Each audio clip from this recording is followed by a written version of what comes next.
Do British workers actually have employment rights? Because in order to actually have an employment right, wouldn't you have to know what your rights are and actually know how to use them? That's the question we asked when we asked YouGov to talk to over 2,000 workers in England, Scotland, and Wales and produce this report. And this report validated what we already knew from talking to tens of thousands of employees, which is that people do not know what their rights actually are, and they certainly do not know how to enforce them. And that is a very big problem. Here's a really stark example. 1 in 3 British workers believe that you can be sacked for any reason during your first 2 years of employment.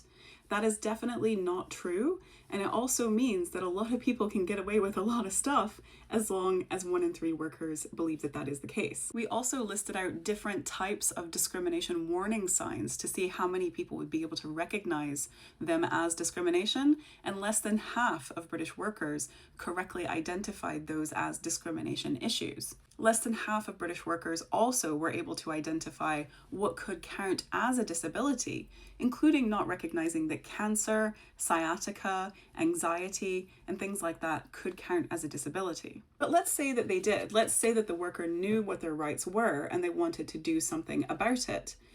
What if they don't know how?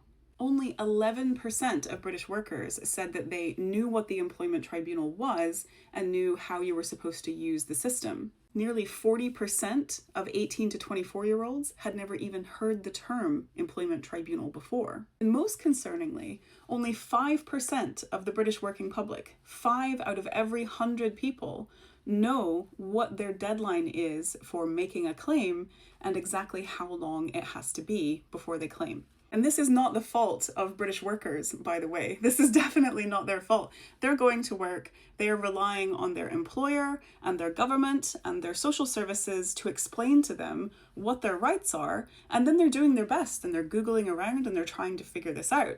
That's how they often come to us. But if you're starting from a misconception as stark as I don't even have rights before 2 years, then that's a systemic issue. That's not an individual education issue.